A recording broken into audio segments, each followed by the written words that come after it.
Sentarlo, obviamente.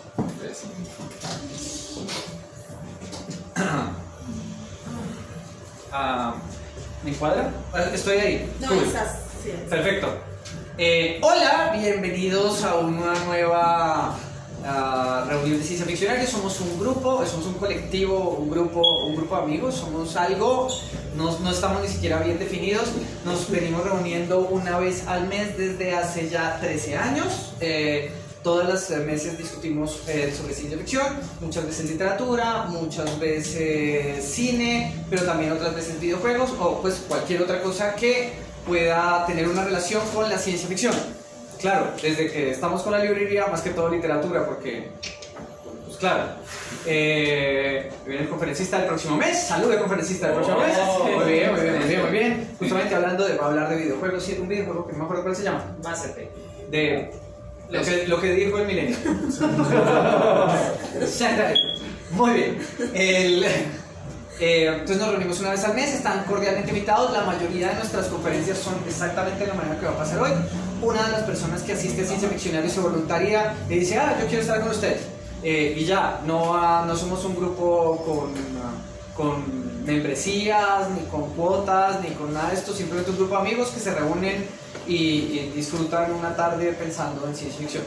Es todo lo que hacemos. Entonces, a la mitad de la conferencia hacemos nuestra tómbola. La tómbola es una pequeña rifa que hacemos en la que pues cada uno por un precio de 10,000 pesos se va anotando. Todo el dinero que se sume en la tómbola, pues al final se lo entregamos al ganador en un bono de regalo. Si vieron en el primer piso, la librería tiene pues un amplio catálogo de libros, bastante amplio. Entonces ustedes pueden decir: no, pues yo vine porque soy amigo de Rapalino, pero lo de la ciencia ficción no me gusta. Hay más cosas además de ciencia ficción, de verdad. Hay trago. También se pueden gastar en cerveza si quieren, o sea, hay trago. O galletitas, hay camisetas, bueno, esta no es de acá, pero casi todas mis camisetas son de acá, esta no es de acá tampoco, ¿sí? No, esta tampoco es de acá. Pero la mayoría son así como estas, o como la de, sí, entonces son camisetas bien chéveres, están ahí abajo también, se la pueden gastar lo que quieran. Entonces, la valija de fuego. Y nada, síganos en redes sociales, acabé todo, tómbola, no me faltó nada, listo, presentado. Nos acompaña hoy como la tercera conferencia de nuestro ciclo de Saramago. Nos acompaña nuestro querido Rapalino. Rapalino va a hacernos una presentación en la que vamos a enlazar la caverna con Ballard. Con Kingdom Come de Ballard. Fácil está esto. Y poco nerdo. Sí, por supuesto, somos un grupo muy nerdo. Los llevo con Rapalino. Bueno, señores, buenas tardes. ¿Cómo están? Chévere que han venido a pesar de la lluvia. Es bacano. Hubo quórum. Entonces, bueno, esta es la tercera presentación que vamos a hacer del ciclo. El primero pues fue, el señor Monge lo hizo con el ensayo sobre la ceguera. La segunda fue señorita Tatiana Gutiérrez con El hombre duplicado, y yo cierro ahorita con La caverna de Saramago, pero yo quise meterle como un contrapunto chévere, que es un libro de James Graham Ballard que se llama Kingdom Come. Trata sobre centros comerciales y el título de la presentación es Consumismo, distopía y apocalipsis en el centro comercial. Entonces, entrando en materia, acá tenemos la estructura de la charla. Lo primero que vamos a hacer es hablar de los autores, qué hicieron, qué no hicieron, a qué se dedicaron. Pero, ¿por qué no? Sí. No, vuelva donde está. Ahí. Sí. O sea, para que se vea. Yo después volteo para que te veas. Bueno. Estoy mostrando es para poder mostrar que la diapositiva. La diapositiva. Sí. Entonces, lo primero que vamos a hacer es recorrer la vida muy a grandes rasgos de cada autor. Son biografías extensas, entonces vamos a tratar de ir como por los puntos importantes. Para Saramago ya se dijo como el 60% de la vida de él, entonces yo voy a hacer como un recuento de lo que ya se dijo, complementarlo con otras cositas y pues hablar de los últimos años antes de que muriera. Después vamos a hablar de los libros, de qué tratan, la historia, la sinopsis, los personajes y demás datos interesantes de cada libro. Luego vamos a hablar de los temas de cada libro, de qué tratan, en qué tratan de basar la historia, qué puntos de la sociedad hablan, cómo tratan al centro comercial, desde qué temático lo abordan y todo eso. Y pues lo último son los anexos, que es como cositas chocolocas que yo encontré que tienen que ver con el tema del que vamos a hablar hoy, que es películas, series y demás. Siga, compañero. Bueno, entonces empezamos con los autores. ¿Qué hicieron y a qué se dedicaron? Y arrancamos con el que juega de local, que es José Saramago. Bueno, hay parte de la información que ya dijo Daniel, como los chismes de cama, como él lo dijo, y datos curiosos y demás. Entonces yo voy a pasar bien rapidito por ellos. Después vamos a hablar un poquito de la parte mediana de la vida de Saramago y por último hablaremos de los últimos años. Entonces en el 1922, que este año están cumpliendo 100 años, nace en el pueblito de Asinaga, hijo de José de Sousa y María de Piedad, una familia bastante humilde, bastante humilde, no eran escritores, no eran literatos, no eran aristócratas ni nada. En el 29 se produce lo más chistoso que podrán encontrarse, el dato que dio Daniel para quien quiere ser millonario, y es que el apellido Saramago es, como bien, nace por un error de notaría en que al papá le decían Saramago y Saramago es el primer Saramago de su familia. Entonces, el papá era apellido de Sousa, la mamá era apellido de Piedad, pero él es José Saramago, porque al papá le decían Saramago en honor a esta florecita que se llama Saramago. En ese mismo año se va de Lisboa, se trastea con toda su familia. En el 34 entra a lo que es una escuela de corte industrial, conoce la lectura, conoce las bibliotecas, se empieza a relacionar con los clásicos, no termina los estudios porque no hay billete, una historia bastante común para nosotros, y se empieza a dedicar al torno para ayudar en la familia, con los ingresos y demás. En el 44 conoce a la que va a ser su primera esposa, primera de tres, Hilda Reis. Van a estar entre el 44 y el 70, van a tener una hija que se llama Violanchi. Y publica, así como de careperro, publica su primer libro. Digo, bueno, vamos a ver qué sale esta año. Publica Tierra de Pecado y no le va mejor a las películas de Zack Snyder. A este libro le fue bastante mal, no tuvo buena recepción por parte del gremio literario, y el man dijo, yo creo que para poder escribir algo decente tengo que leer más y tengo que documentarme mejor. Entonces ya aquí arranca como escritor. En el 68 conoce a la que va a ser su segunda esposa y la que va a hacer un papel importante en todo lo que es los libros que va a publicar en este trayecto de tiempo, porque ella, digamos que lo inspira, le da cierta, no sé, nuevo aire para empezar a escribir, nuevas ideas, nuevo estilo. Y por los lados del 69 se afilia a lo que hasta ese momento era el Partido Comunista Portugués. Estaba así como bien underground, bien por debajo de cuerdas. En este momento el man comienza a recibir persecución, censura por parte de la dictadura de Salazar en Portugal. El hombre tiene que sufrirla. Todo lo que publicaba en lo que eran periódicos, columnas, ensayos y demás era objeto de persecución, hasta que en el 74 participa en lo que se llama la Revolución de los Claveles, que fue la que llevó fin a la dictadura de Salazar e instauró la democracia en Portugal. En ese mismo año entra como director a uno de los periódicos famosos como El Espectador de allá de Portugal, que se llama Diario de Noticias. Aquí este periódico comienza a tener una línea bastante comunista y bastante de izquierda. Eso le crea problemas, le crea conflictos, y se forma un zaperoco dentro del periódico. Muchos periodistas terminan alzando la voz diciendo que el periódico debe ser algo neutral, no debe estar inclinado hacia ninguna ideología política. Al man le terminan haciendo la ronda del indio, lo sacan del periódico. En el 82 le llega, efectivamente, cuando la saca del estadio, su primera gran novela, que es Memorial del Convento. Es una novela histórica inspirada en la historia de Portugal. Se hace muy popular, gana reconocimiento y conoce a la que es su tercera esposa, bastante menor que él, 25 años menor, se llama Pilar del Río, en el 86.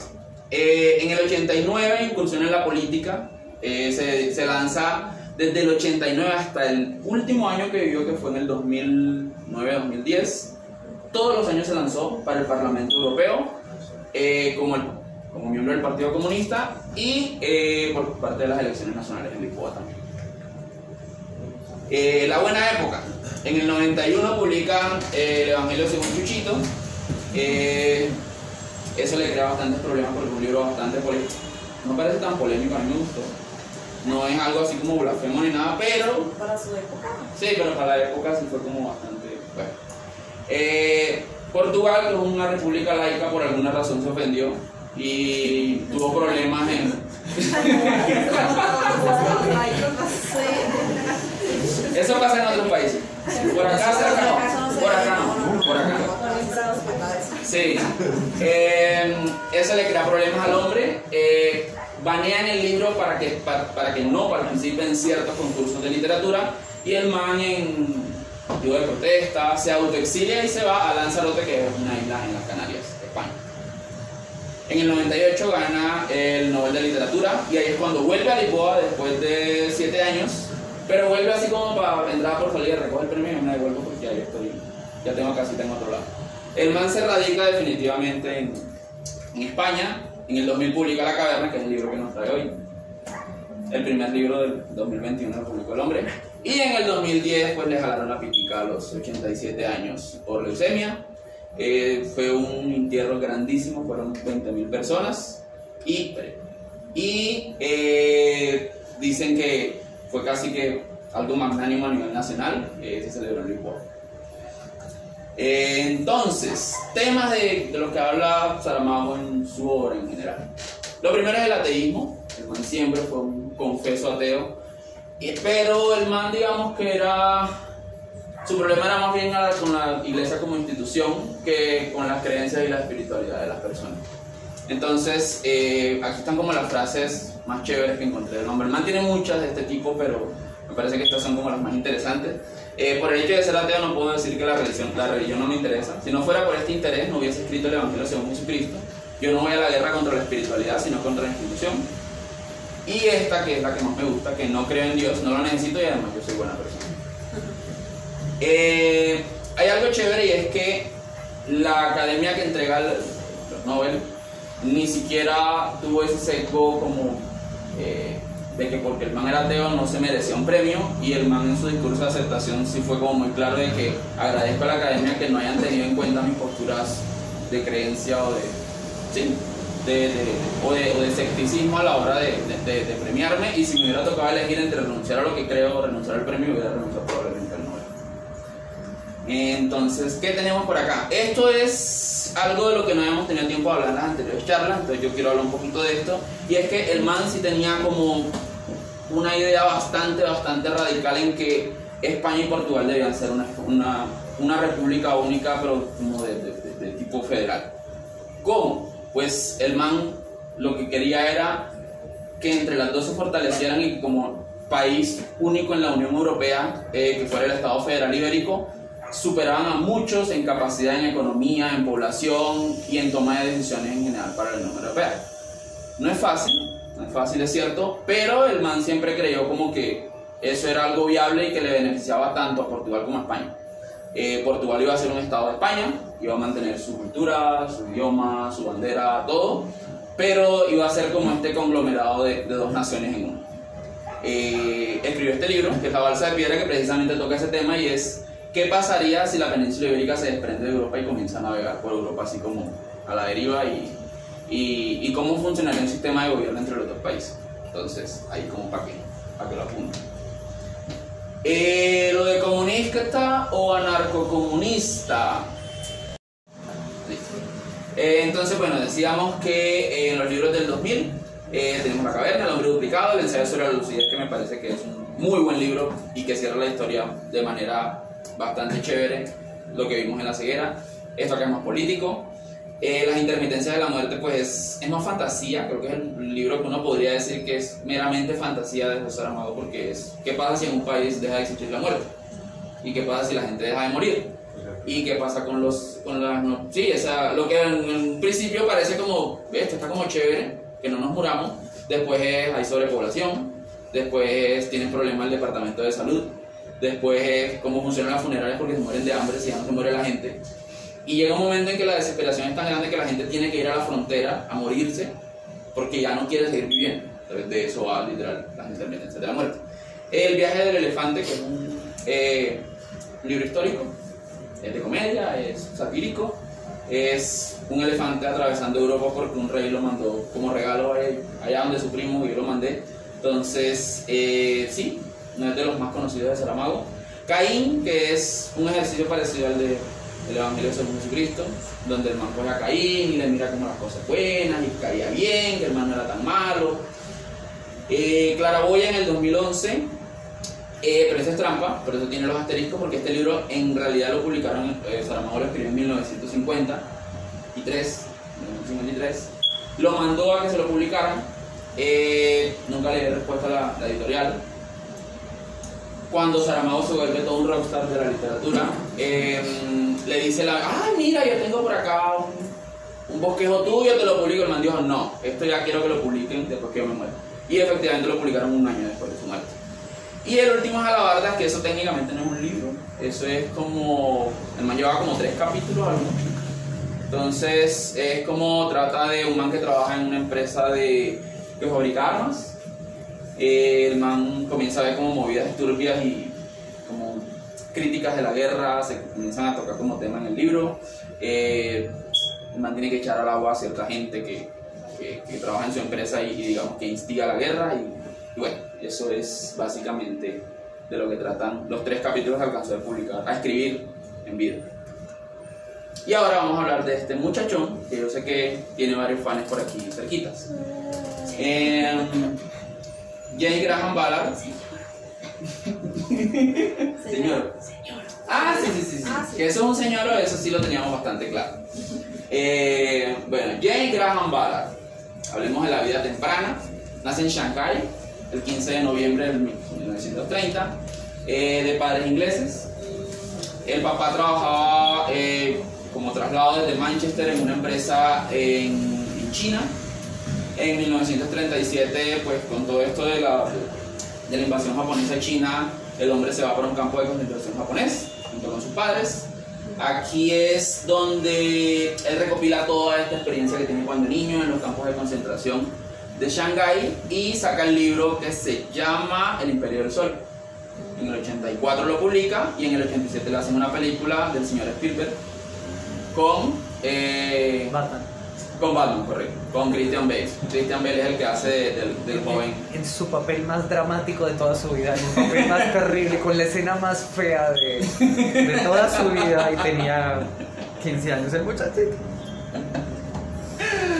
En el 45 efectivamente ya se radica en Gran Bretaña con la familia, por fin sale de la prisión en la que estaba y entra a estudiar psiquiatría. Al final como que no le trama, el man se da cuenta que no es lo suyo en la Universidad de Cambridge y en el 54 se une a la Canadian Air Force como piloto. Se brinca el charco y se va para Canadá. Trabaja más o menos como un año de piloto en el 54, luego se aburre y dice, no marica, yo lo que quiero es escribir. Entonces en el 56 publica los primeros cuentos de ciencia ficción en revistas pulp de la época de la mano del amigo Michael Moorcock, que es el que le hace como el palancazo, venga amigo, publique por acá y tal. Para el 60 el man ya estaba como en la cresta de la ola, publicando cuentos en revistas, en magazines de ciencia ficción y todo lo demás. En el 62 publica lo que todos conocemos como el póker de las novelas de catástrofe de J. Graham Ballard, a saber, que es El viento de ninguna parte, El mundo sumergido, La sequía y el mundo de cristal. Cada uno trata a su manera de cómo sería un fin del mundo, ya sea por tormentas, por inundaciones, por escasez de agua o porque la vegetación se empieza a cristalizar, o en general la vida se empieza a cristalizar. Eso lo hace entre el 62 y el 66. Bueno, de aquí a acá escribe como esta vida y la otra de libros en las que no nos vamos a detener porque nos sale de 4 horas la presentación. En el 2006 publica Kingdom Come, que es la última novela que escribe, y en el 2009 fallece un 19 de abril por cáncer de próstata. Eso es básicamente la vida del señor J. Graham Ballard. Hablemos un poquito de qué trata Ballard en su obra. Entonces, lo primero que tengo que decirles es que ya existe un adjetivo para denominar ciertas circunstancias, tramas, eventos en la literatura y en otras formas de expresión, que es el ballardiano. Y aquí sí me toca leer al pie de la letra la definición que el diccionario que encontré en internet sobre balardiano. Dice: parecido o sugestivo de las condiciones descritas en las novelas e historias de Ballard, especialmente la modernidad distópica, los sombríos parajes creados por el hombre y los efectos psicológicos de los desarrollos tecnológicos, sociales o ambientales. Yo me voy a quedar aquí en esto de la modernidad distópica porque precisamente vamos a hablar de un centro comercial y de todo lo maluco que se puede poner en un centro comercial dependiendo de la ideología política que se tenga. Todo lo que es edificación, urbanismo. Este man es el que critica todo eso. O sea, este man no sería amigo de Peñalosa, ni de los Char tampoco. De los Char tampoco sería amigo. Alienación urbana es como el tema que dentro de todo lo que escribe Ballard nos trae aquí, y dice que es la supresión de la personalidad del individuo, controlando y anulando su libre albedrío para crear dependencia hacia el entorno urbano. El alienado permanece dentro de sí, la ausencia de la percepción de la identidad propia y el distanciamiento de la realidad. Esta definición me gusta mucho porque la dio un amigo de nosotros que se llama Boris Gray, alias Fixie. Él como que creó esa definición y me parece que encaja perfecto en lo que queremos decir hoy. Espere. ¿Y qué es la alienación urbana en palabras castizas? Es básicamente coger la persona, el ente de la sociedad, y desdibujarlo y como que destruir todas las relaciones sociales que tenga hasta que quede un mero cascarón en el que te puedes rellenar básicamente cualquier ideología que se te plazca de parte de las élites. ¿Qué más tenemos por acá? Vamos a hablar un poquito de los libros. Tenemos que el man arranca efectivamente del 62 al 66 con los libros que ya mencionamos: El viento de ninguna parte, El mundo sumergido, La sequía y El mundo de cristal. Tenemos en el 70, bueno, como por aquí, como por el 68, al man se le fallece la esposa muere y el man entra en depresión, termina escribiendo este que es de los libros más oscuros que tiene el señor Ballardiano, el señor Ballardo. Hay un dato por ahí, lo voy a decir así: este libro está descatalogado, pero probablemente en un próximo futuro lo veamos en tienda. Eso es todo lo que voy a decir. Ya, listo. No me preguntes más. No preguntes. Sí. No, ojalá fuera yo lo que publiqué. Pensé que estábamos traduciendo algo. Yo yo no, pero hay alguien que sí está por ahí. Ya no se dice más nada. Están por publicar otra vez la exhibición de las atrocidades en Colombia. Ok, no vamos a decir nada, solo parpadea 2 veces si es alguien que conocemos. Listo. Parpadea 2 veces si tiene barba poblada. No. Listo. No. Ya. Sí. Bueno. No puede quedar gracias. ¿Qué es la exhibición de las atrocidades? Es básicamente el man coge el lenguaje de la violencia y como que lo usa en ciertas circunstancias, en el asesinato de John F. Kennedy, en las políticas de Reagan, en diferentes circunstancias, y el man crea como esta especie de novela fragmentaria, / cuentos, en los que trata el man como que de romper el molde del lenguaje políticamente correcto que se llevaba en la ciencia ficción hasta ese momento. En el 73 publica Crash, que es una novela bastante particular porque tiene una película hecha por el señor Burroughs, fue el que dirigió, Cronenberg fue el que hizo la adaptación de Crash. Esto es... ¿qué? Terror corporal. Son bocas en mí. ¿De qué va esto? Esto va de que a James Graham Ballard le rayaba un poquito el hecho de que el automóvil o el vehículo como lo conocemos puede ser en sí mismo un elemento de alienación urbana en el que tú, para conocer paisajes, para viajar, no necesitas tener contacto con el exterior, sino que estás encerrado. Eso de alguna manera como que afecta la percepción de la psiquis de la persona a través de moverse en general en el espacio físico.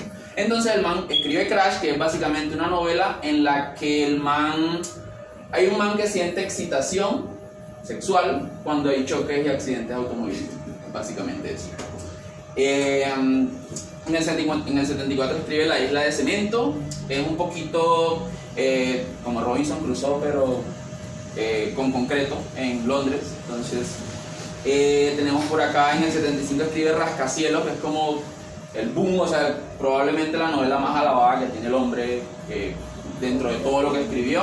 Rascacielos, ¿de qué va? Va de que precisamente en estos edificios llenos de opulencia y de riqueza, en donde viven muchas familias en muchos pisos, y hay piscinas, y hay saunas, y hay de todo, y hay como todo este tipo de abundancia, se empiezan a romper las relaciones del contrato social, lo que crea que las personas terminan yéndose a la mierda dentro del edificio y se pierde todo carácter humano dentro de la convivencia y bueno, ahí de dentro. En el 84 publica su novela semi-autobiográfica, que es El Imperio del Sol. En el 94 publica Noches de Cocaína. Esta es bien bajo perfil, pero quería mencionarla porque vamos a hablar de ella un poquito más adelante. Esto va de este tema, pero llevado a esos conjuntos o bueno, conglomerados de vivienda de la alta sociedad, donde tienen vigilancia propia, donde es muy encerrado como una burbuja, digamos, financiera y económica dentro de ellos, y de cómo aquí usa el gobierno la política del miedo para de alguna manera combatir la inseguridad, pero no combatirla del todo, porque si la combate del todo el gobierno deja de ser necesario. Entonces lo que hace es, de alguna manera bastante retorcida, es seguir como proveyendo violencia a los barrios de la alta sociedad en Londres, para que siempre se dependa de la seguridad como primera persona del gobierno. O sea, se metieron al Sí, se metieron al conjunto al lado y no a toser. Sí, se metieron al conjunto al lado. Entonces, en el 2006 tenemos, del libro del que vamos a hablar, que fue el último que escribió en vida, Bienvenidos a Metro Center, que es otra vez este tema y este tema, pero desde el centro comercial. Y de eso no me voy a adelantar, que vamos a hablar ahorita más adelante. Bueno, ¿cómo vamos de tiempo? Muy bien. ¿Sí? Sí, sí. ¿Seguro? Bueno. Sí, tienes todavía como un ratito chiquito antes de la tómbola. Sí. Cuando tú decidas paramos para la tómbola. Listo, perfecto. Y luego seguimos. Listo. Entonces voy a pasar por los libros y voy a tratar de cubrirlo lo más sintetizado posible para que vayamos a la tómbola, porque tengo una diapositiva para la tómbola. Entonces, bueno, La Caverna. Datos así como el prontuario de La Caverna. El título original en portugués, A Caverna. Publicado en el año 2000, el primer libro que escribió el hombre para el 2021, para el siglo XXI. El año 2000 pertenece al siglo XX. No, en el nuevo siglo. Pues hay una discusión, porque hay gente que dice que el siglo XX acaba en el 99. No. El siglo Bueno. XX acabó en el 2001. En el 2001. El 9 de septiembre del 2001. Ay, en fin, bueno. Páginas, pues bastante larguito, 454 páginas, la edición en español. En español lo editó Alfaguara y lo sigue editando hasta el día presente. Acá tenemos las tres portadas. Esta fue la primera que tuvo, esta es la edición de bolsillo y esta es la que sacaron por el aniversario por los 100 años del nacimiento de Saramago. Para hablar de La Caverna toca hablar de un concepto bien filosófico platoniano, que es el mito de la caverna. Toca hablar directamente. Ese es el contenido que le gusta a Daniel. Él no le para hablar a lo otro. A él le gusta eso. Bueno, ¿qué es el mito de la caverna? El mito platónico de la caverna. En realidad no es un mito, es más como una alegoría que hizo.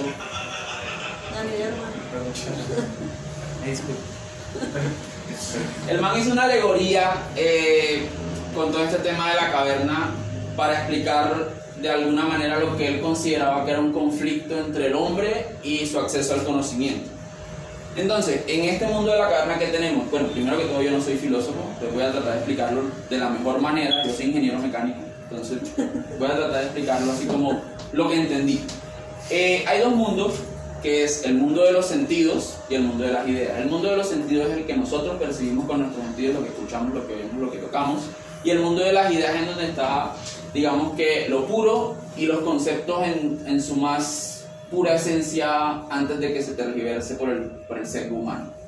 Entonces, este es el dibujo que si uno escribe en Google, la caverna de Platón, le va a salir siempre. Entonces, ¿en qué consiste esta vaina?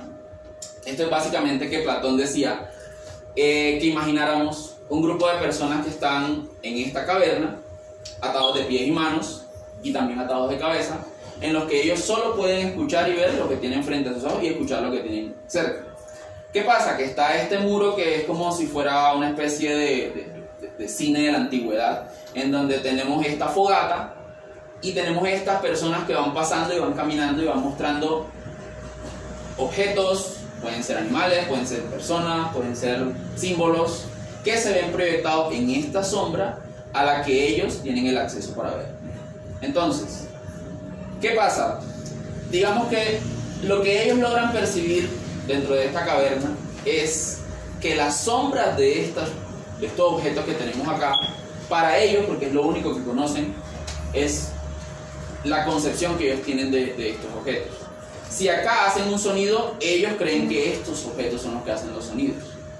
¿Y qué pasa? Que en esta circunstancia hay 4 etapas que debe pasar el hombre si quiere acceder al conocimiento verdadero, y es básicamente la primera, el engaño, que es esta.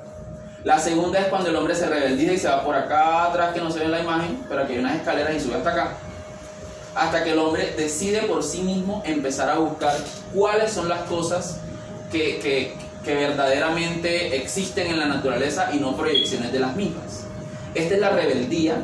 Esto aquí es cuando el hombre, digamos, el ser humano desiste de los medios tradicionales de percepción y comienza por su cuenta a hacer una investigación como se debe. Cuando el hombre sale acá, si viene de acá y sale acá, probablemente lo va a quemar la luz del sol y probablemente no va a tener la mejor visión para ver las cosas como se ven o como deberían verse, pero con el tiempo, una vez la vista se te acostumbra, tú empiezas a ver, es así, es roja, es que Daniel es así, es que estamos aquí, y ya no lo empieza a ver como...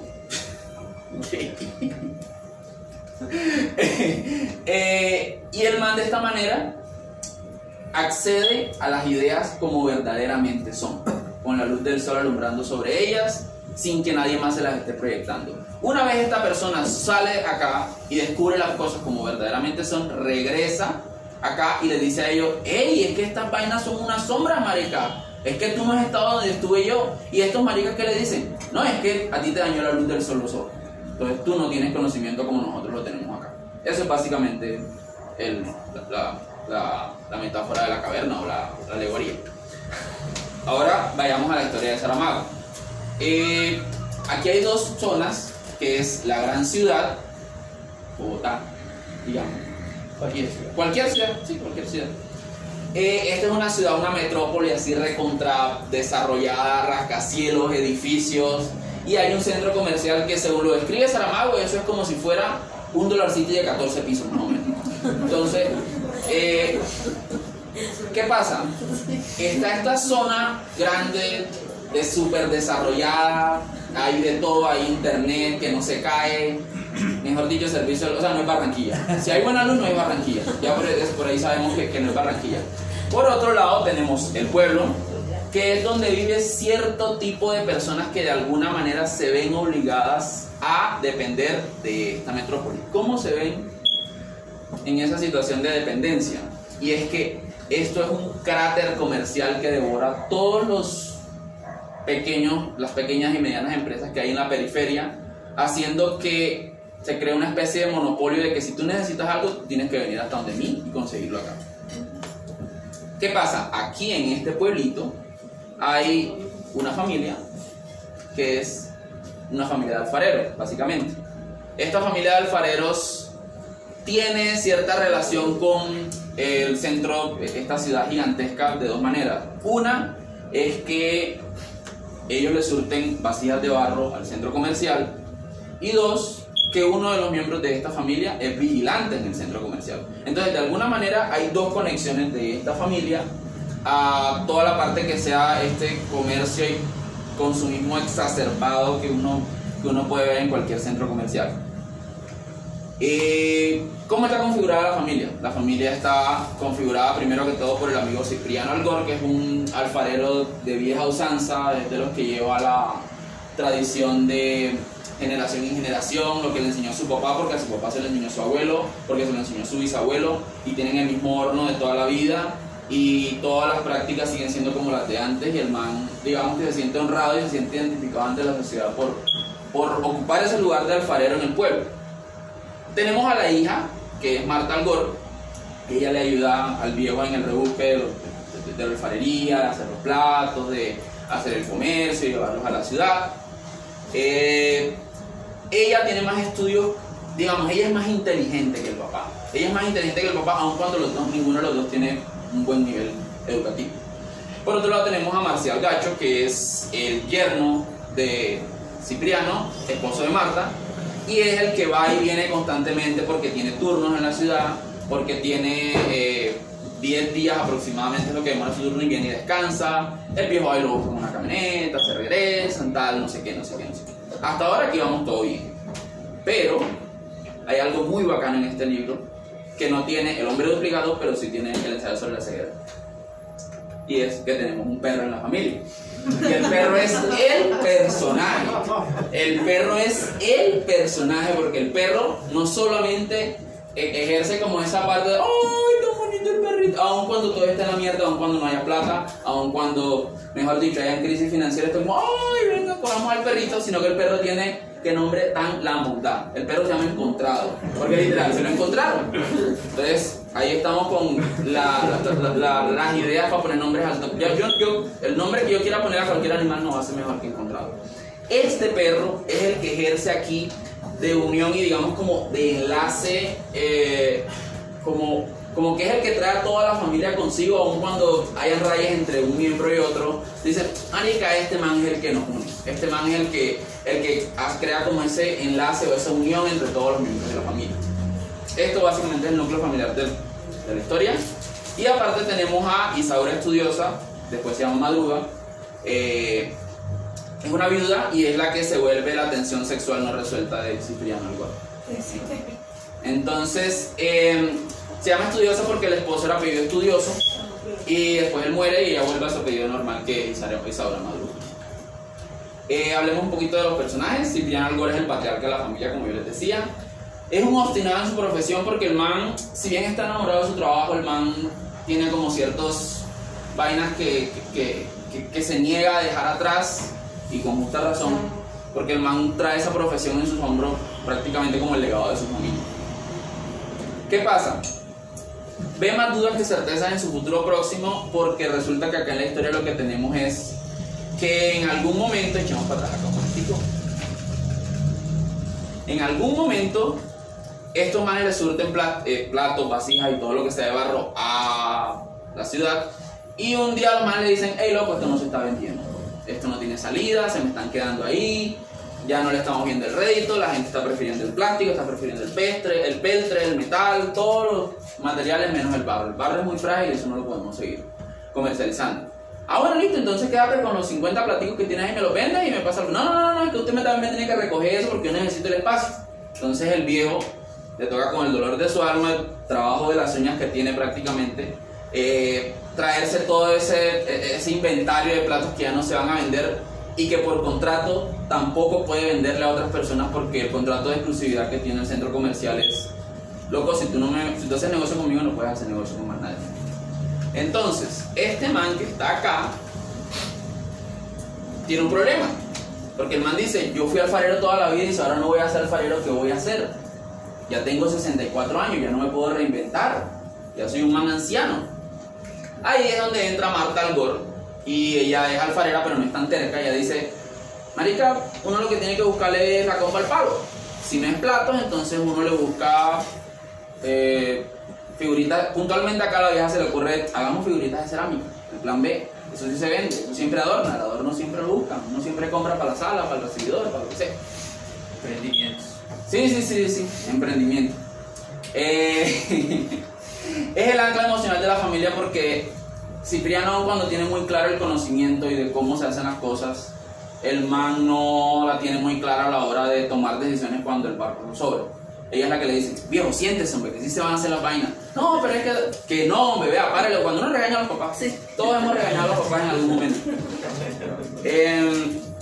En busca de un plan al futuro, la vieja, como les dije, no es la más estudiosa, no tiene un estudio, no sé, universitario, lo que sea, pero la vieja la tiene clara al momento de buscar soluciones a las crisis que ocurren en la casa. Y ella es la del nombre diferente. Y ojo, este dato le va a gustar a Daniel. Daniel, por favor, suelta el celular, estamos bien. Estoy atendiendo las redes sociales. Bueno, dale. ¿Por qué es la del nombre diferente? Porque aquí tenemos esto, y es que por alguna razón Saramago le gusta mucho el nombre de María, y tenemos que en el ensayo sobre la ceguera, la protagonista se llama María, en el ensayo sobre la lucidez se llama María, en la historia del cerco del Licuado María Sara, en el hombre duplicado se llama María Paz, en el evangelio según Chuchito se llama María de Magdala o Magdalena, en todos los nombres se llama María, la balsa de piedra, así. Esta se llama Marta. El man dijo acá como, modernicemos, cambiemos el nombre así como, después de tanto tiempo. Y bueno, tenemos a Marcial Gacho, que es el esposo de Marta, es el vigilante del centro comercial, y aquí es donde se crea uno de los vínculos, porque el man tiene que ir y venir constantemente al centro comercial, y al man en algún momento le dicen, loco, a ti se te va a hacer un aumento, una promoción, un ascenso. Y si tú vas a tener un ascenso, ya tú no vas a ser el guardia raso, sino que tú vas a ser el coordinador de seguridad, por así decirlo, ya tú no me vas a vivir en un pueblito, tú tienes que venir a vivir aquí. Y si vas a venir a vivir aquí, no es que de paso, tú vas a tener tu hogar aquí. Y el man le dice a la esposa, mija, no tenemos que ir para la ciudad. Y la esposa le dice, ¿y qué vamos a hacer con mi papá? Y ahí es donde empieza el conflicto literal de qué vamos a hacer con esta familia, si se divide, si sigue junta, si se mudan, si no se mudan. El man tiene una mala relación con su familia, no se lleva muy bien. Digamos que de alguna manera encuentra más cariño en la figura paternal de Cipriano, aunque el viejo es un poco tosco de esos, así como en la pelota de letras, que cuando quieren decir cariño dicen ahí le guardé café. Ahí sí el man no es de abrazada, de besos, de decir como, hijo, yo lo quiero, yo lo estimo, sino que el man es un poco tosco y es austero a la manera de brindar su cariño, pero este man se siente a gusto en esa familia. Y tenemos al perro encontrado otra vez. ¿Por qué el perro encontrado es importante? Eso, ir al celular porque esto es importante. Porque hay una parte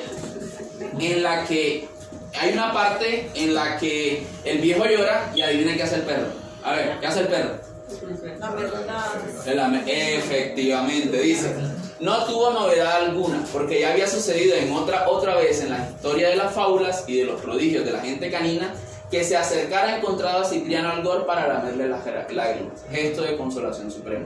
Aquí Saramago dijo, vamos a meterle aquí un guiñito, un guiñito del ensayo sobre la ceguera para que la gente se acuerde.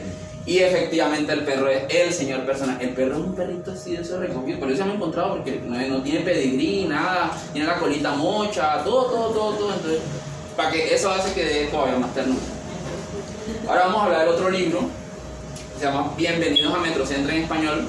El título original es Kingdom Come, y en la charla decía que era Kingdom Come por una razón, y ahora les voy a explicar o sea, yo lo relacioné con el título en inglés, no con el título en español, ahorita vamos a hablar de eso. Me gusta más, y también hay una razón de peso que me parece que logra mejor el título en inglés. Publicado en el 2006, tiene 336 páginas, un poquito más cortico, lo publica Minotauro. Y así como en datos generales, es la última obra que escribe el amigo Palar antes de colgar los huevos. Exactamente. ¿Por qué yo les mencionaba ahorita Noches de Cocaína? Porque es que el man hizo casi que a la carta. ¿Usted de qué quiere que yo le hable de alienación? ¿A partir de qué punto? ¿Desde edificio? Bueno, yo le tengo, venga, yo le escribo rascacielos. Ah, que no, que entonces usted vive, no sé, en el poblado de Medellín. Ah, bueno, venga, entonces yo le escribo una novela sobre cómo esta mierda nos va a llevar a la ruina como sociedad. Y si te gustan más los centros comerciales, en general, no sé, Titán, Plaza Central, lo que sea. El Galerías no entra ahí, el Galería es bien... El Galería es chatarrero. Sí, el Galerías no entra ahí. Escribió Bienvenidos a Yo lo voy a decir Kingdom, es más cortico además. Bueno, este libro se divide en 3 actos, hay como 3 partes así como muy marcadas, parte 1, parte 2, parte 3. En el primer acto que tenemos, primero tenemos que saber cómo funciona Londres, ¿Y qué es la M25? La M25 es una carretera que es como la circunvalar de Londres. O sea, ella literal circunvala Londres, le da la vuelta en 360 grados. Acá tenemos un publicista de medio pelo que vive en Londres y que cuando descubre que le matan al papá en lo que parece ser un tiroteo de esos muy a la vieja usanza, en los que el man entra con una metralleta a un centro comercial y comienza a dispararle a la gente en la plaza de comidas, cogió al papá una bala perdida y el man se muda de aquí a acá a la periferia. Literalmente lo dicen como al oeste de Londres. Acá y por toda esta zona hay pueblos que se benefician de otro centro comercial así gigantesco que se llama el Metro Centro, que es este. No, es más grande que este, más grande que este. El dibujo estaba bonito, pero es más grande que este. Acá el man, ¿qué pasa? El man llega, el man se pone en contacto con el abogado que dejó toda la papelería del papá, diciendo como, mijo, esto es lo que le legó, este es el testamento y tal, no sé qué. Y él empieza a investigar, bueno, yo quiero saber, esclarecer el crimen de quién mató a mi padre. El man comienza a investigar y efectivamente por ahí la policía atrapa a un chirretico loquito que es drogadicto y lo procesan y dicen, no, es que este man fue el que mató a tu papá y tal, no sé qué. Y cuando ya están próximos a procesarlo por juicio, el man aparece una triada de gente misteriosa a testificar en favor del man y que lo dejen libre. El caso se le cae a la policía, el man empieza a ver como movidas oscuras, esto no fue un asesinato, aquí están tratando de encubrir algo más oscuro. Y comienza a investigar y se da cuenta que en esta sociedad hay una vaina muy rara. Y es que el consumismo está llevado de una manera casi que como que el deber ser, que la gente consuma de manera rutinaria, que compre, que reemplace electrodomésticos, que gaste plata en vainas caras, que se la pase metida en el centro comercial. Y ve que también hay como movidas de hooligan, de fan del deporte, que hay grupos que después que salen de un partido destruyen negocios de gente, de inmigrantes más que todo, de asiáticos, de pakistaníes, de africanos. Nosotros somos los dueños de esta vaina y nosotros destruimos lo que no nos parece que pertenezca a esta sociedad. Y también hay un viaje ahí medio raro de que hay personas que no le dan toda la información que él quiere. El man comienza a investigar y nadie le dice, a veces como que le dan pedacitos de información, pero ay, se me escapó, no, mentira, no, a tu papá sí lo quebró este man, solo que toca buscar, a ver cómo es que solucionamos. Y el man va viendo que como persona de ciudadano de a pie no va a encontrar nunca una respuesta a la muerte de su padre o a solucionar. En el camino el man comienza a investigar como las vainas del papá, como para ver si a partir de sus pertenencias el man puede esclarecer algo de lo que fue su asesinato. Se da cuenta que el papá tenía un cuartico así como este y él abrió una puerta y miró y el man tenía como una foto de Hitler con el altar y tenía como diarios escritos de supremacía de consumo, de que no, es que en la Segunda Guerra Mundial esto se hizo así, que hay ciertas políticas que están bien, que se mueven en la sociedad que podrían funcionar acá. Y el man empieza a decir, mi papá era un facho, por eso lo mataron. ¿Qué pasó aquí? Y el man sale a la calle con esta información y nadie le da información y tal, y el man siente que no avanza y él dice, marica, yo no logré nada como ciudadano de a pie, yo tengo que meterme en las botas de lo que soy, yo soy un publicista a la final del día.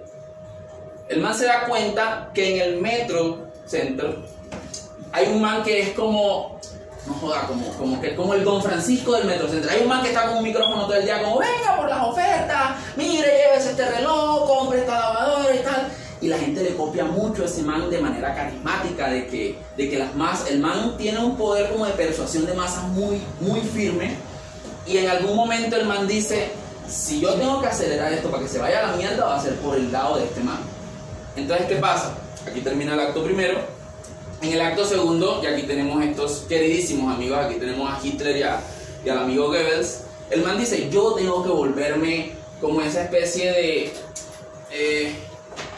como del manager de la publicidad del man y de modificar esto de tal manera que si a mí no me van a dar respuesta, entonces no va a haber paz para nadie, que se vaya a la mierda esta vaina del consumismo. Entonces el man comienza a secretearle y hacerse amigo de este man y le dice, hey, pero espérate, esto tengo que hacerlo así, hay que meterle propaganda, hay que hacer que las masas sientan como una especie de liderazgo por ti, porque el man quiere crear un Führer nuevo, el man quiere crear de alguna manera un líder como muy parecido al partido nazi, que guía a esta horda que está loca por consumir y por destruir y por hacer muchas cosas en pro de la sociedad. Yo puse esta foto acá de Game of Thrones porque el man sí se pone en ese plan de Melisandre de, bueno, para los que vieron Game of Thrones, de no, marica, que ahora que tienes que hacer esto, no, ahora que tienes que hacer lo otro. ¿Qué? No somos el público. Ah, bueno, está bien. Sí. Ah, bueno. Y por allá también Juego de Tronos. Ah, porque dicen que no somos el público. Bueno, en fin. ¿Qué pasa? Ocurre un atentado en el centro. Ocurre un atentado en el centro comercial. Y lo que ocurre es que esta misma horda de gente que está defendiendo al Metrocenter se une y crea casi una cúpula paramilitar para defender el Metrocenter. Y se arman con escopetas y asesinan. Sí, le pone coleta a la vaina. En el tercer acto, donde todo se va a la mierda y toman miles de rehenes en el Metrocenter. Y definitivamente, ahora eso lo hablamos en los temas. Miren, aquí está. Se habían organizado formando unidades paramilitares que protegían los hipermercados y centros comerciales de ladrones y forasteros culpados de daños provocados por el alcohol. Entonces, hablemos de los personajes así muy rapidito porque vamos a pasar la tómbola. Y tenemos a este man que es el protagonista, tenemos al papá que es Stuart Pearson, al que mataron y lo cargó el payaso, efectivamente se murió. Tenemos por acá esta gente que yo les tengo acá, son los que testifican de alguna manera al principio para que liberen al sospechoso principal. ¿Y quién es el sospechoso habitual? Este man que se llama Duncan Christie, que es el tirador, el que supuestamente lo mató. Y estos manes lo defienden en juicio y este man dice, ¿y esto por qué defienden a este? ¿Qué intenciones tienen ahí?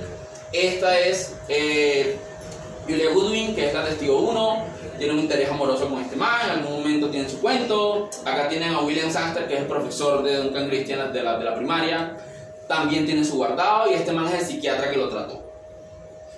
Por otro lado tenemos a este man que es el Don Francisco del centro comercial que yo les digo, y tenemos a Tom Carradine, que es como el que mueve la parte comercial, ya digamos desde un escritorio, como la parte administrativa del centro comercial. Y este man también va a ser un personaje bastante importante al final. Bueno, ahora sí. Eso.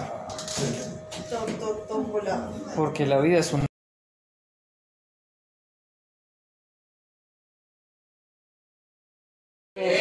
Vladimir. Dale, súper. Sí. ¿Quién ganó? Vladimir. El nuevo. Hola, Vladimir. El nuevo. Mi teléfono. Felicitaciones, creo que todo. Muy bien, sosténlo acá un segundo. ¿A ese se le hace el descuento que se le hacen a uno cuando se gana el paloto o ese sí es la plata completa? Es la plata completa, 150 lucas en libros de la valija de fuego.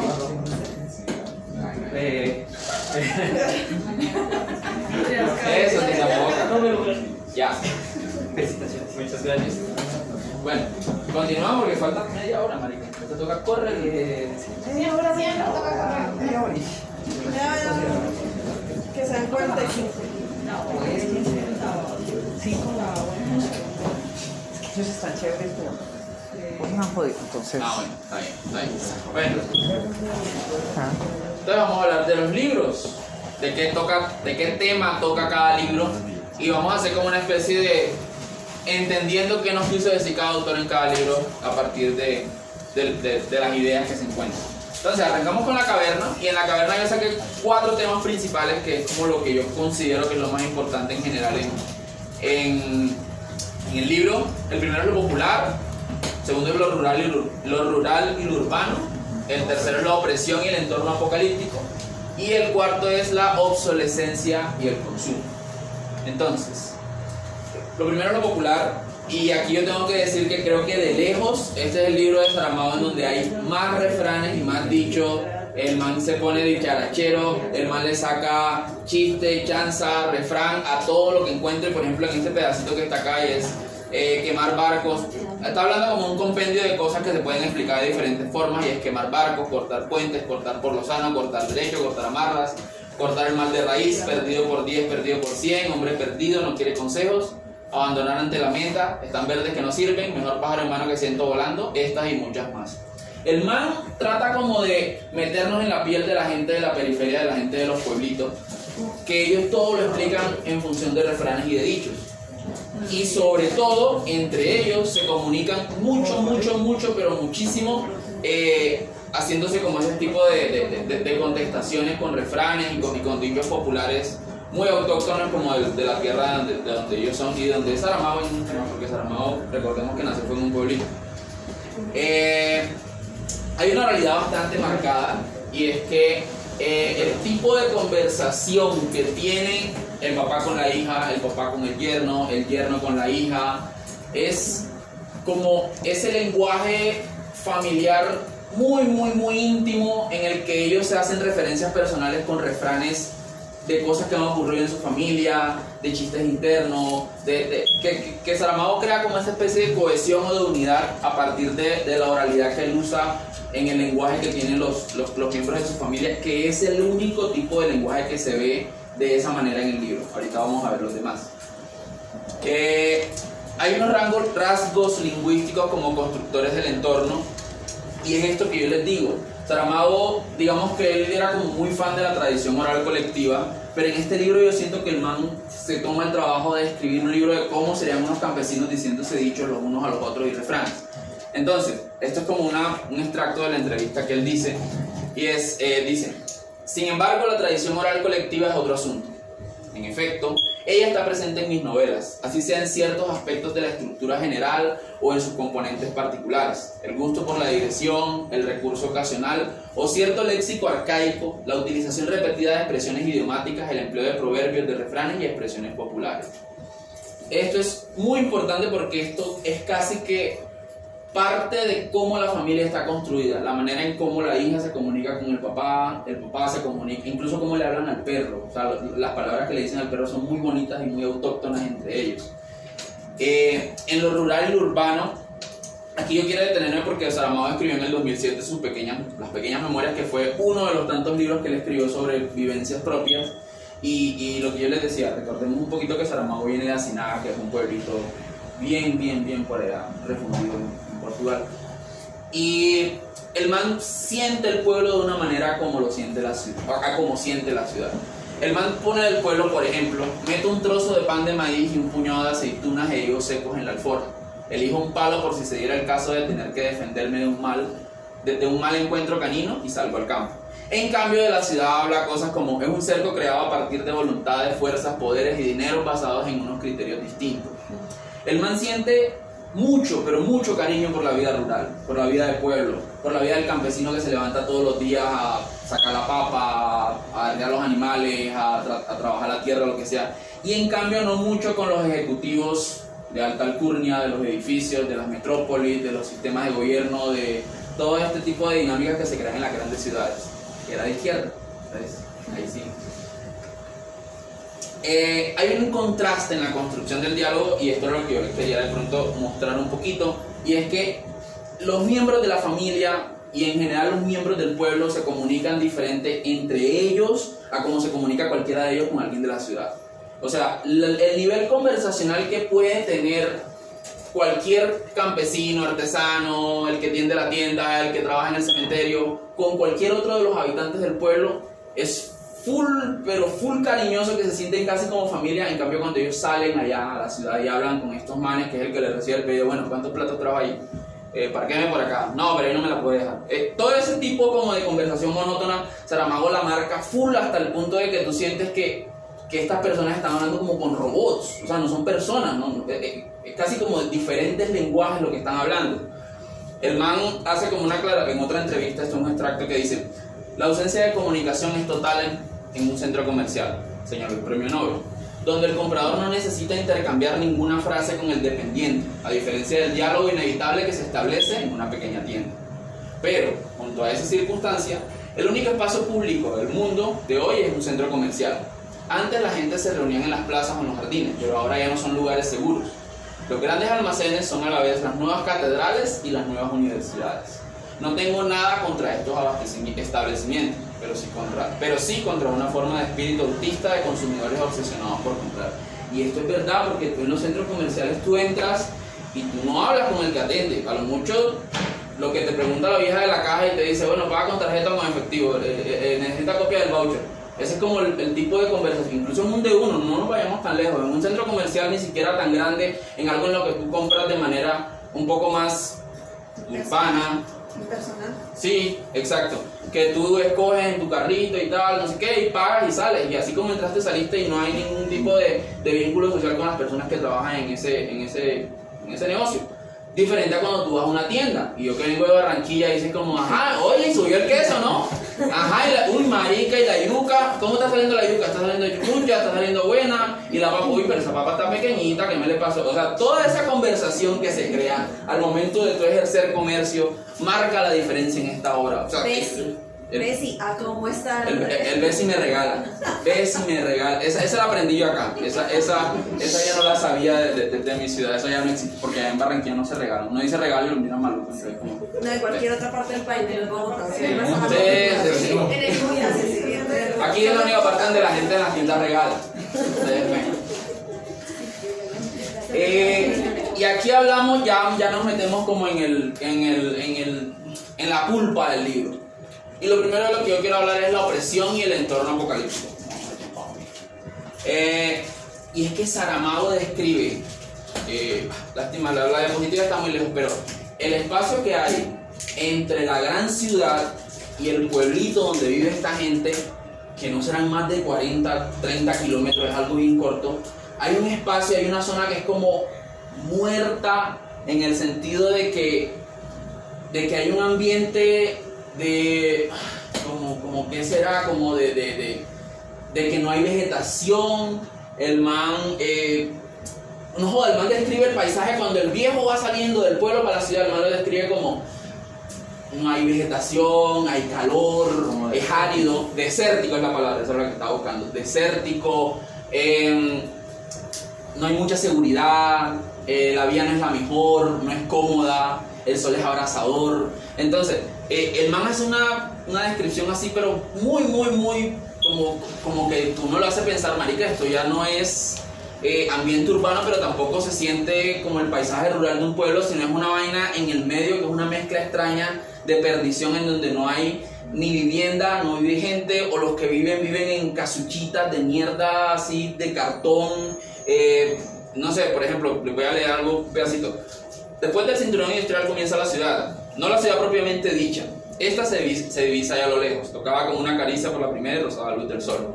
Lo que aquí se ve son aglomeraciones caóticas de chabolas. Una chabola es una casita que se cae, hecha de cuantos materiales, en su mayoría precarios, pudiesen ayudar a defenderse de las intemperies, sobre todo de la lluvia y del frío. A su mal abrigados moradores. Es, según decir los habitantes de la ciudad, un lugar inquietante.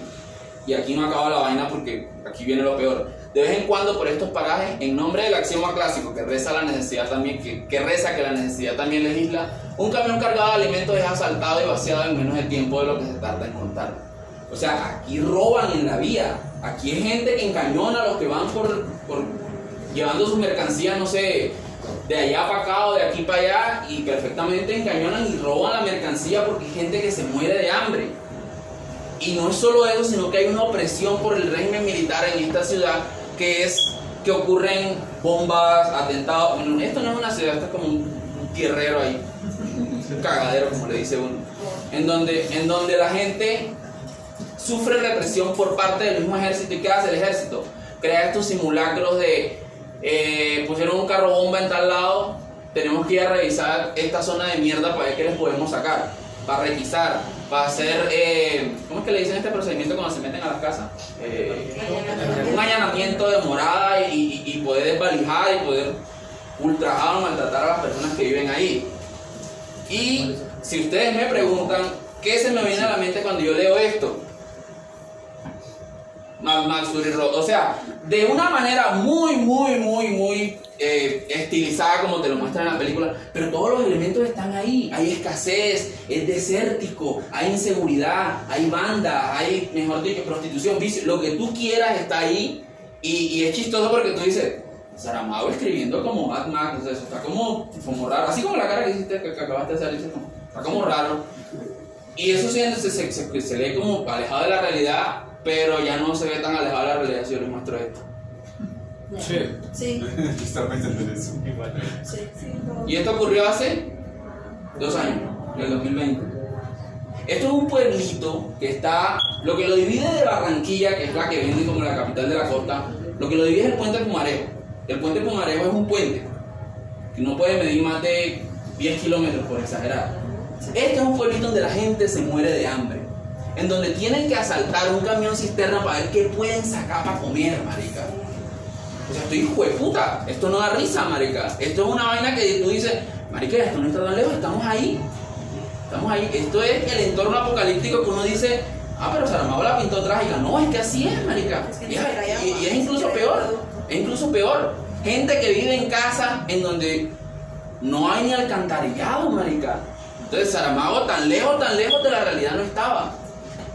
Ya que hablamos un poquito de la obsolescencia y el consumo, y es, lo primero que quiero hablar es de la destrucción de la ocupación como identidad. Y es que Cipriano Algor se siente como este tipo de personas que aman lo que hacen, que es como, yo soy alfarero y me gusta ser alfarero, y me gusta que cuando la gente me ve por la calle digan, yo era alfarero. O sea, un man que se siente honrado por ejercer la profesión que hace, y cuando el centro le arranca esa propiedad o esa posibilidad de seguir ejerciendo lo que él hace, el man dice, ¿y entonces yo quién soy? El man pierde su identidad porque es de esa gente de la generación de los papás de uno, que el oficio al que se dedicó el abuelo y el tatarabuelo y toda esa generación es el peso honorífico que ellos cargan para seguir ejerciendo y para seguir siendo relevantes en la sociedad. El man le pregunta en algún momento, bueno, ¿y puede decirme qué ha hecho que las ventas hayan bajado? Y le dice el man del supermercado, el que recibe todos los pedidos, creo que ha sido la aparición de unas piezas de plástico que imitan al barro. Y lo imitan también que parecen auténticas, con la ventaja de que pesan menos y son mucho más baratas. O sea, que están reemplazando al artesano por mano de obra barata, o sea, por el made in China. Por los platicos que venden en Dollar City, más baratos, le están arrancando. Platos del Dollar City. Y otra parte que quería hablarles era del reemplazo de personas como si de utensilios se tratara. Porque literal, así como ya tú me dices, hey, esta botella ya no la quiero de barro porque voy a empezar a usar esta que es de plástico, entonces ya yo no necesito a las personas que hacen esto, porque necesito a la máquina que me saca estos platos. Entonces, no quiero decir que Saramago abogaba por el ludismo, él era el que decía que no, que las personas siguieran trabajando y las máquinas son malas, pero sí hay una especie de degradación del arte campesino y de todos estos artesanos que con las uñas de sus manos producen, o sea, casi que muy artesanalmente y muy desinteresadamente, sin ir por el dinero, trabajar en sus cosas. Y creo que la alfarería es el empleo que tuvo que coger Saramago a la perfección para poder ilustrar este punto. O sea, no hay algo que ilustre mejor este punto que eso. Y hay una parte en la que el man se lamenta con su esposa que murió hace mucho tiempo y que confiaba en que él podía sacar a su hija adelante. Cuando él va a la tumba de su esposa, ese pedacito es muy bonito, pero ya cagado, o sea, cómo él se desahoga delante de la tumba de su esposa y dice, no es justa es la esposa de su otrora esposa. Lo que me han hecho, se han reído de mi trabajo y del trabajo de nuestra hija. Dicen que las vajillas de barro han dejado de interesar, que ya nadie las quiere. Pero tanto también nosotros hemos dejado de ser necesarios. Somos una fuente rajada con la que ya no vale la pena perder tiempo poniéndole años. Tú tuviste más suerte mientras vivías. Este es un man que ya se entregó a la perdición y que ya no tiene ningún consuelo en volver a rehacer su vida y que se les sea identificado como gente en la sociedad de alguna otra manera. Y bueno, hasta ahí ya la dejamos. No les conto el final porque quiero, para los que estén interesados, no les spoileo. Hablamos ahora del otro. El otro sí es un poquito más político. Acá la vaina sí es más picante, tiene más ají. Y es, primero quiero hablar del consumo como política, después de la locura optativa, después del fascismo y mesianismo, y por último de la veneración. Estos son 4 pasos de un mismo proceso. de cómo una misma doctrina de consumo arranca por acá y termina desembocando acá. Arranca como una política de lo correcto, el deber ser, que es comprar, y termina en una veneración bastante enfermiza que ahorita se lo voy a mostrar cuando ya vayamos avanzando. El consumo como política.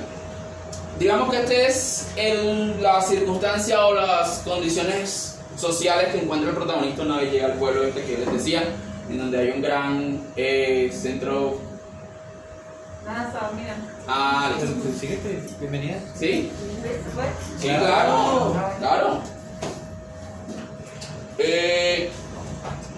Cuando el man comienza a entrevistarse con cada una de las personas que hacen parte de esta sociedad, o los miembros altos, que si el profesor, que si el doctor, que si el policía, todos tienen en la cabeza este chip como que el consumo es el deber ser en esta sociedad.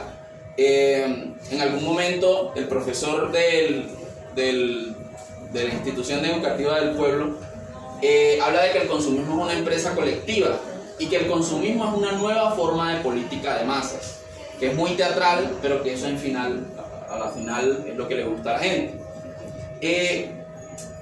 Yo siento que acá lo que quiere dejar claro el autor a través de esto es que los modelos actuales de política ya no son suficientes para satisfacer las políticas de mercado que se tienen en el momento en el mundo, bueno, en el momento en el que él la escribió. Se dice, el liberalismo y el humanismo son un freno enorme para la sociedad, explotan la culpa y el miedo. Las sociedades no son más felices cuando la gente ahorra, sino cuando gasta. Esto es un mensaje clarísimo de que de alguna manera cuando tú te refrenas en comprar, que tu libre albedrío o tu capacidad de decidir no es entre comprar y no comprar, sino es entre qué comprar. O sea, aquí no hay opción de no comprar, aquí es ¿qué quieres comprar? ¿Quieres comprar esta botella o quieres comprar este computador? En general, la gente tiene ansias de autoridad y solo el consumismo se la puede dar. Y aquí esta palabra de autoridad es muy importante porque es la que va a pegar enseguida lo que es el consumo como política con... primero les quiero hablar de esto, y es que el loco del pueblo, al que todos le quieren echar la culpa de que fue el que mató al viejo, el man es como una especie de bufón en la corte del rey, y en el sentido de que el man es el único que le grita la verdad a la cara a los ciudadanos del pueblo. ¿En qué sentido? El man tiene como una venta de garaje y en algún momento llega el protagonista y dice, hey, yo quiero ese televisor, y el man le dice, no vale la pena, créame, el precio está fuera de su alcance, 20 libras, 50 libras, por favor, el precio es inimaginable. A ver, es gratis.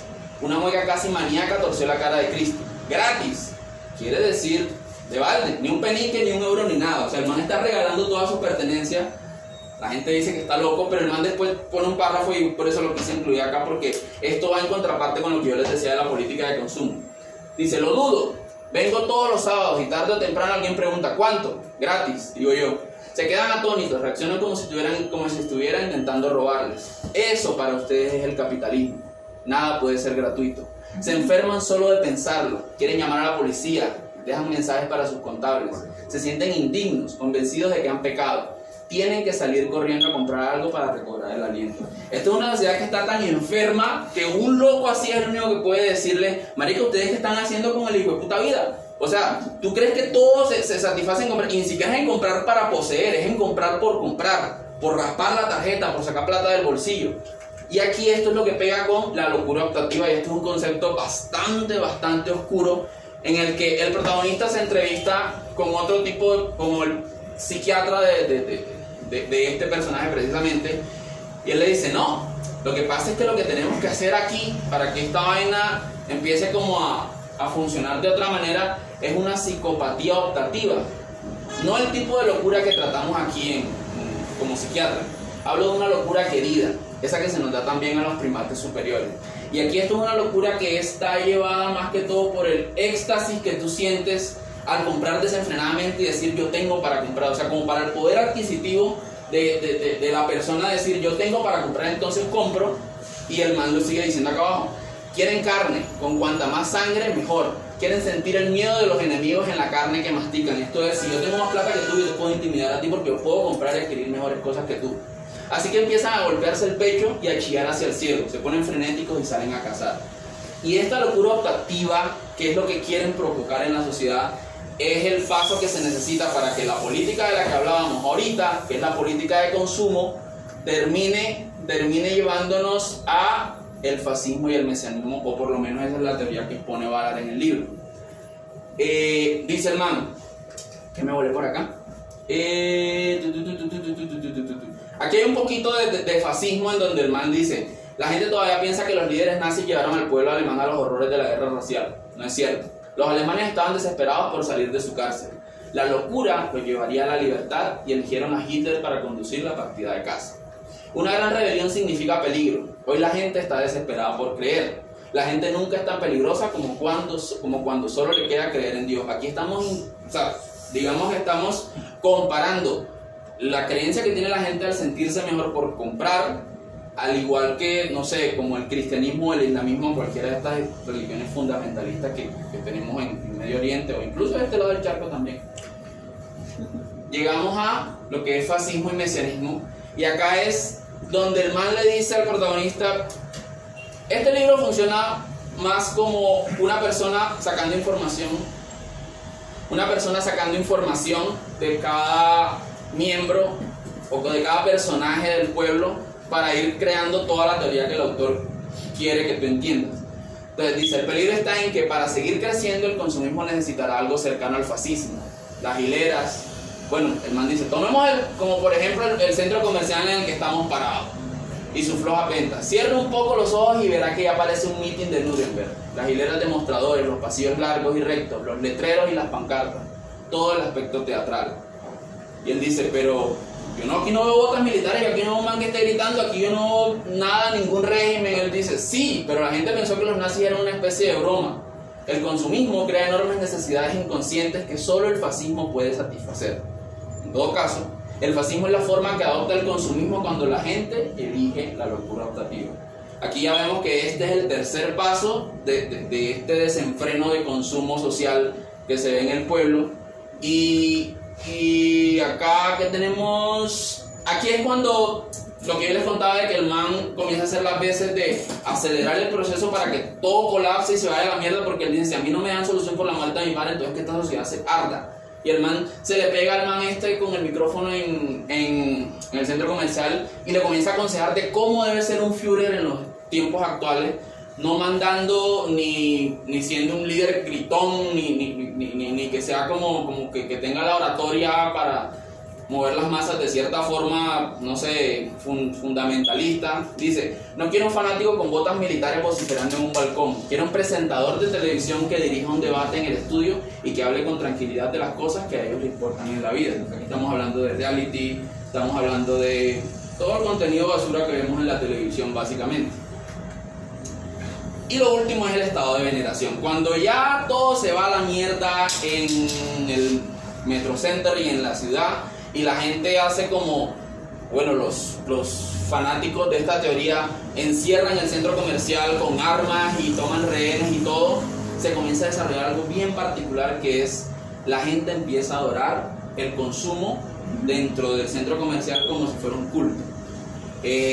Algo pasa muy chévere, y es que bueno, no es tan chévere, en realidad no es chévere. Cuando comienzan a soltar los rehenes, el protagonista tiene una conversación con alguien y él le dice: ¿qué es lo más raro que tú notas de la vaina de cuando están liberando los rehenes? Y él dice: marica, yo estoy viendo que cuando sueltan a la gente, nadie se roba ni un reloj, ni una camisa, ni un pantalón, ni una sanduchera, nada, marica. ¿Por qué no lo tocan? Y el man dice: nadie ha birlado un alfiler de corbata, nadie se ha metido en el bolsillo un Rolex. Mira alrededor, estos no son artículos de consumo, sino dioses domésticos. Estamos en la fase de veneración cuando todo el mundo cree y se porta bien. Aquí ya la opulencia o los locales, no sé, sí, todas estas prendas caras ya son objeto de adoración de la gente, hasta el punto de que ya no lo ven como propiedad de la que ellos se pueden hacer, sino como dioses dentro de esta religión de consumo que todos tienen. En algún momento el man pasa por un lugar en donde tienen organizados lo que son los televisores y las neveras de una manera muy como que parece un altar, y él le pregunta a alguien: ¿qué es esto? Y él le dice: no, es que ya estos son lugares de oración dentro del centro comercial. Los rehenes de adentro ya están orándole a los electrodomésticos. Dice: altares a los dioses domésticos que gobiernan nuestra vida. Esto ya pasó de ser una corriente política a hacer algo bien fundamentalista y bien fumado, en la que todo termina colapsando y todo se va a la mierda. Tampoco les voy a contar el final por si lo quieren leer. En algún momento algunos se enferman y todos corren y lo primero que hacen es llevarlo a un altar y a rezar por él, a prenderle velas a los televisores y a las neveras que están ahí, porque de alguna manera ya los electrodomésticos se volvieron esos dioses que te pueden hacer favores y milagros. Pasé por delante de un grupo de partidarios que rezaban, evitando el hedor que salía de la cama de David Cruz. Algunos tenían tarros de miel delante, ofrendas a las deidades que gobernaban su vida. Esta gente ya perdió la cabeza completamente. Y ahora ya les voy a hablar como de la opinión no pedida mía. Así como de lo que pienso yo de cada libro. Entonces, primero, yo siento que esto ataca el problema desde un punto de vista filosófico. Este es más político. O sea, las ideas acá políticas de fascismo, de supremacía racial, de cómo una corriente de, en teoría, inocencia de compras se puede terminar en un culto. Y la verdad, el final bastante, yo le decía a Tatiana cuando yo estaba leyendo el final, a mí un poquito de náuseas todo lo que relatan y que pasa dentro de ese centro comercial. Acá los personajes sí siento, o sea, puntos positivos.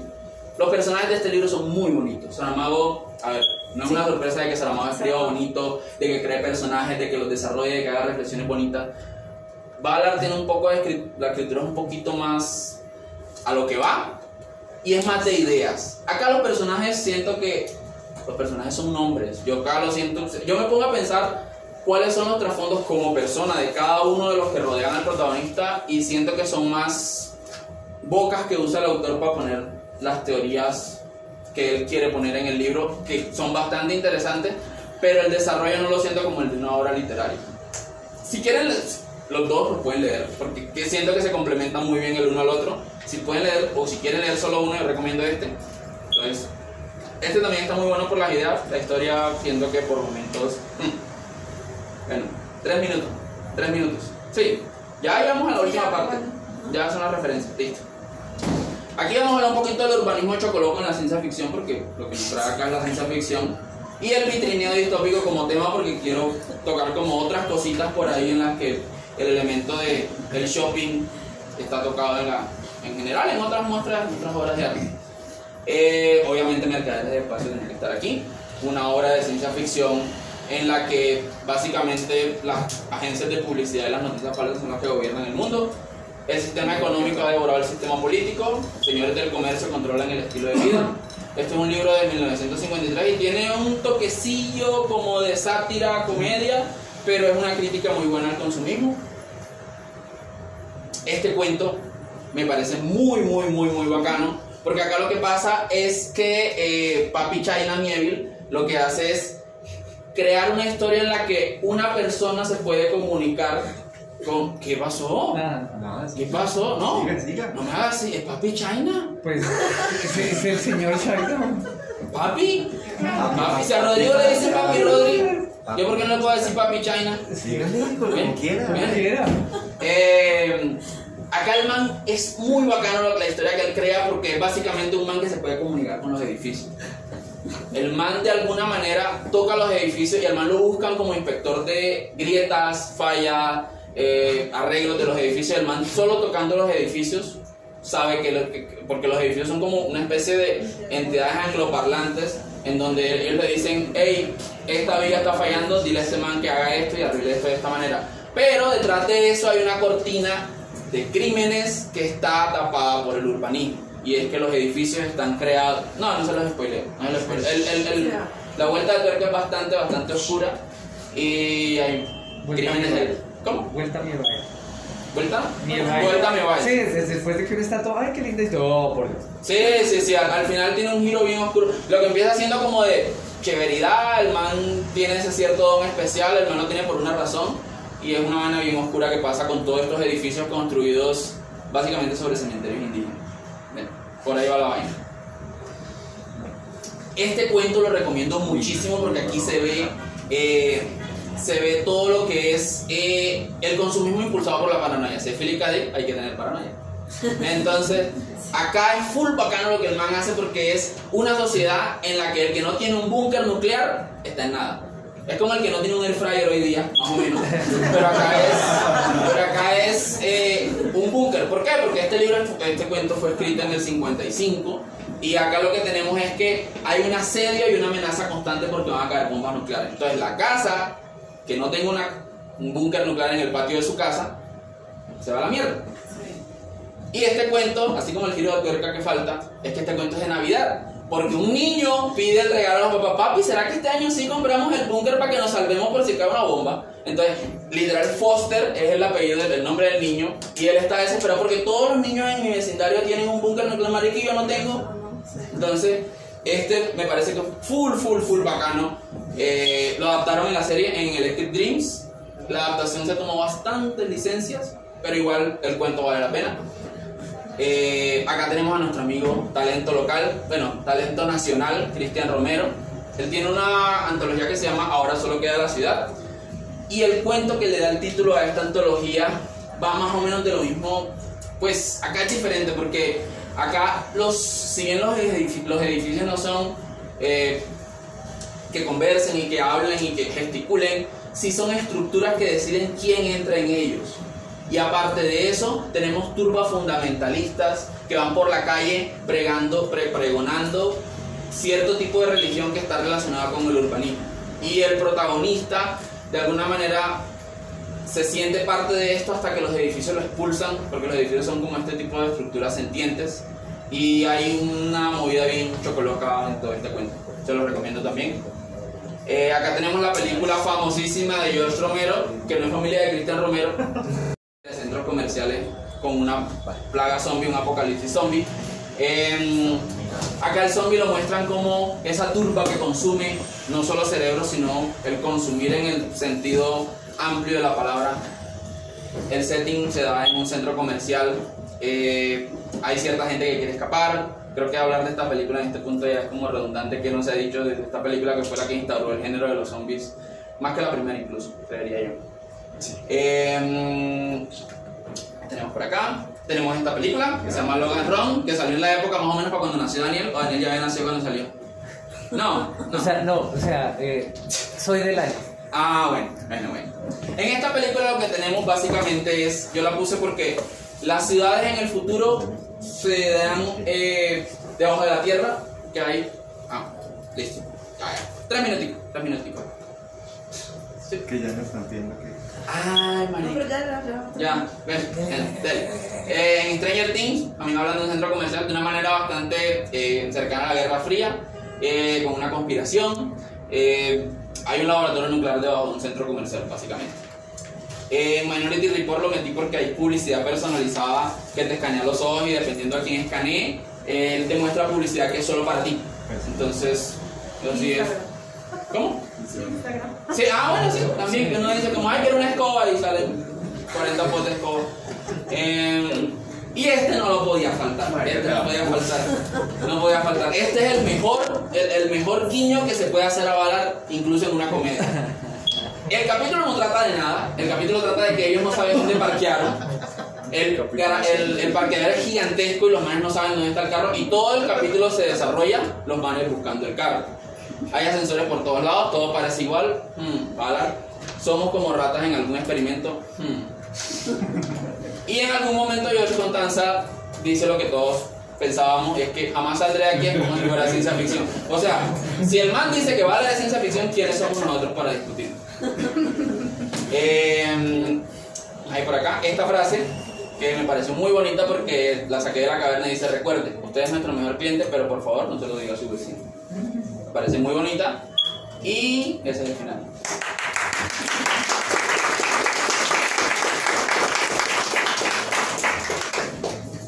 Muchísimas gracias, los esperamos el próximo mes con Mass Effect.